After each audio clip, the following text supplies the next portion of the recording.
দর্শক, জাকসু নির্বাচনের আরও খবর জানাতে সরাসরি যুক্ত হচ্ছেন সাভার প্রতিনিধি শাহেদ জুয়েল। জুয়েল, ছুটির দিনে কেমন চলছে প্রচারণা? জাকসু নির্বাচন নিয়ে আপনার কাছে আর কি তথ্য আছে, আমাদের বিস্তারিত জানান। ধন্যবাদ নির্জনা। যেমনটি বলছিলেন, আমি এখন আছি জাহাঙ্গীরনগর বিশ্ববিদ্যালয়ের ট্রান্সপোর্ট চত্বরে। এখানে কিন্তু ছুটির দিনও আজ শুক্রবার হওয়াতেও প্রার্থীরা কিন্তু সকাল থেকেই ভোটের প্রচারণা চালাচ্ছে। যদি একটু আজকে ছুটির দিন হয় কিছুটা কম, তবু প্রচারণা কিন্তু থেমে নেই। বিভিন্ন চত্বরে বিভিন্ন চার দোকানে কিন্তু প্রচারণা চলছেই। আপনি যেমনটি বলছিলেন, নানা প্রার্থীরা কিন্তু এক এক প্যানেলের প্রতি নানা রকম অভিযোগ তুলছে নির্বাচন কমিশনের কাছে। সে সকল অভিযোগ নিয়ে তারা দাবি নিয়ে বিভিন্ন আবেদনও করছে।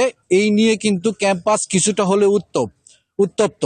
তারা অভিযোগ বলছে যে এখানে বিপুল পরিমাণ টাকার ছড়াছড়ি হচ্ছে।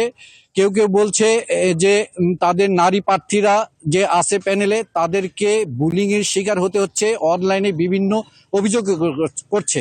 কিন্তু সে সকল অভিযোগ পার হয়ে কিন্তু প্রার্থীরা প্রচারণায় কিন্তু থেমে নেই। আমরা কিন্তু এখানেও দেখতে পাচ্ছি, আপনাদের একটু দেখাতে চাই, এই ট্রান্সপোর্ট এলাকায় কিন্তু বিভিন্ন প্রার্থীরা আছে যারা প্রচারণা এখনো চালিয়ে যাচ্ছেন। আমি এরকম একজন প্রার্থীর সাথে কথা বলতে চাই, যে একটু বলবেন আপনারা আজকে কি কি প্রচারণা করছেন? আজকে তো প্রচারণা অষ্টম দিন। আসসালামু আলাইকুম, আমি আমিনুল ইসলাম জিশান, নাটক ও নাট্যতত্ত্ব বিভাগ। আমি কেন্দ্রীয় সংসদে নাট্য সম্পাদক পদপ্রার্থী।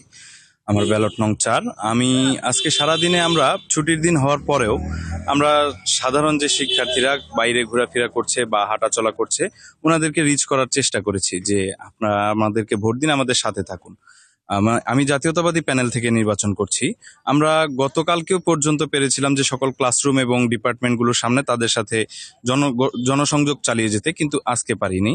তবে আজকে আমরা হলগুলোতে বা বাহিরের চেষ্টা চালিয়ে যাচ্ছি। কিরকম আশা করছেন ভোটের? ইনশাল্লাহ এখন পর্যন্ত আমাদের ভোটের মাঠ ফিল্ড ভালো, তবে বাকিটা সাধারণ শিক্ষার্থী নির্বাচন করবে। ধন্যবাদ আপনাকে।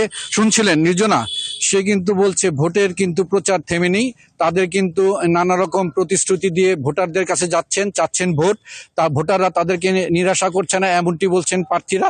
তো এই ছিল জাহাঙ্গীরনগর বিশ্ববিদ্যালয়ের জাকসুর অষ্টম দিনের প্রচারণার সর্বশেষ খবর।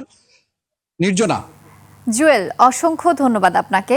দর্শক, এতক্ষণ ছিলাম শাহেদ জুয়েলের সাথে, যারা ছিলেন জাকসু নির্বাচনের প্রচারণা সম্পর্কে।